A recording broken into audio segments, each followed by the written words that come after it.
Welcome back to A Slice of News, where I cut you off a slice of news. We currently find ourselves amidst the sixth day of the federal government shutdown. While the shutdown itself is bad enough for the currently furloughed federal workers, one saving grace is at least once the two sides of the government come to an agreement and eventually do reopen the government, these federal workers can expect back pay for the time they were forced to not be working. In a move that surprises absolutely no one, President Trump said, wait a minute. I don't know, maybe the federal workers will not get any back pay for this time of government shutdown, most likely blaming the, quote, radical left for shutting down the government because the great and honorable Republicans just wanted to pass a clean resolution and those horrible Democrats wouldn't let it happen. And something that will also surprise no one, withholding back pay from those federal workers is in fact illegal. Not only is it illegal because of a law he passed in 2019 that guaranteed federal workers were provided back pay at the conclusion of a lapse in appropriations. So it's not just the case that our criminal president is breaking yet another law, he's breaking his own law. In response to this flagrant lawbreaking, the Office of Management and Budget quietly revised shutdown guidance documents Friday to remove references to that law. So not only are they breaking laws, but they're trying to cover up the fact that they broke those laws as if no one was going to notice. Typical criminal behavior. Redact the documents and say, hey, show me where in the document it says I can't do that, knowing full well that they've taken out the references to the fact they can't do it, so you can't find it. But people know. It's not a secret that he passed this law back in 2019. We all know that the federal workers are due that back pay. He can't just not do it because he doesn't like the Democrats. And I say to hurt the Democrats specifically because he knows full well that the majority of federal workers are not on his side. Sure, there's some loyalists within the federal government, but those are mostly the people at the top who are literally handpicked purely for their loyalty and not for their capacity to do their job, such as FBI Director Kash Patel and Secretary of Defense Pete Hegsworth, who have no qualifications for their high positions, but they are fully loyal to the president, so that's how they're allowed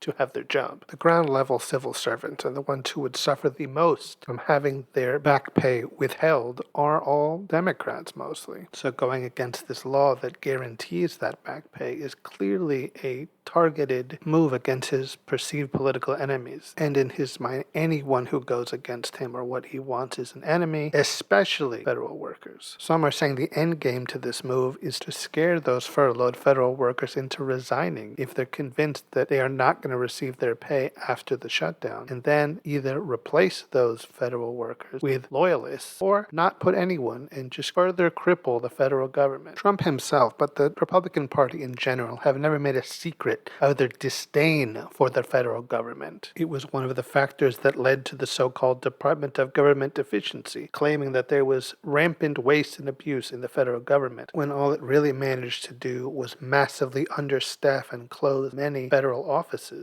and services, which I'm not convinced was not the entire point from the beginning. If they couldn't find their so-called government inefficiency, they would create it. Hey, it's a nice government you got here. It would be a shame if something were to happen to make it not work so good. And of course, it's typical Republican. Make a problem, then point to it and say, look, a problem. The problem that they created. There are currently 620,000 furloughed federal employees, and that number just keeps growing the longer this shutdown drags on. They are all counting on this back pay when this shutdown ends because they have groceries to pay for, they have rent to pay. The federal government may be shut down, but their needs and their bills sure aren't. Senator Chris Van Hollen of Maryland, who helped write that 2019 law, ensured federal workers get their back pay, said the law is the law. After the uncertainty federal employees faced in the 2019 Trump shameful shutdown, Senator Cardin and I worked to ensure federal employees would receive guaranteed back pay for any future shutdowns. That legislation was signed into law, and there is nothing this administration can do to change that. And I really have to respect his passion, and he's right. The law is the law, and the administration cannot do anything about that. Is what I would say if we were living under a normal government run by competent and normal people. But time and time again, we've seen this administration basically wipe themselves with the law. The law means nothing to to them unless it can be enforced, and most of the time they know that it cannot be enforced because they own the government. They own the courts, they own the legislators, they break law after law with impunity, basically daring the Democrats to do something about it. You don't want me to break the law? What are you going to do about it? Much of the time, it seems what they're going to do about it is Chuck Schumer's going to lower his glasses just a little bit more and write a sternly worded letter about how that's not cool, guys. You're breaking the law. Could you not, please? But this time, Chuck Schumer's glasses may not be the only thing making a move. Senator Tim Kaine of Virginia threatened legal action if the Trump administration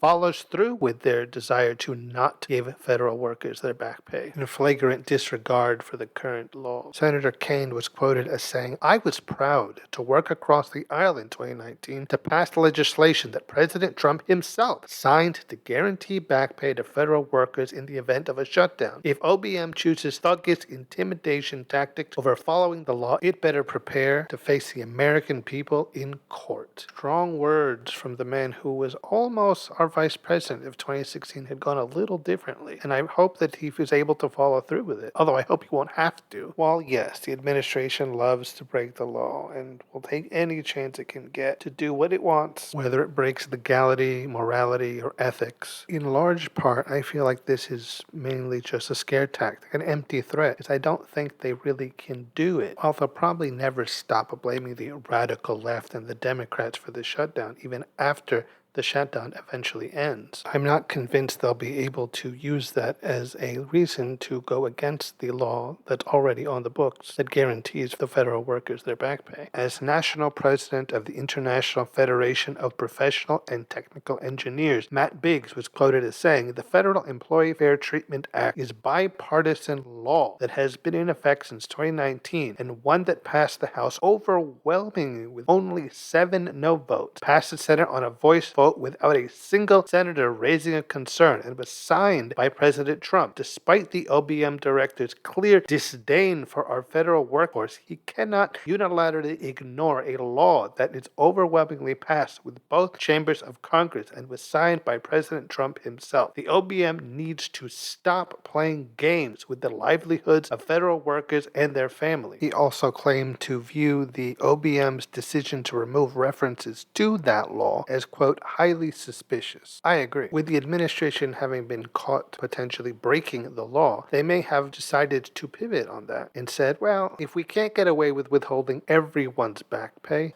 maybe just some of the back pay? And of course, when they want to withhold some of the back pay, they mean just the Democrats.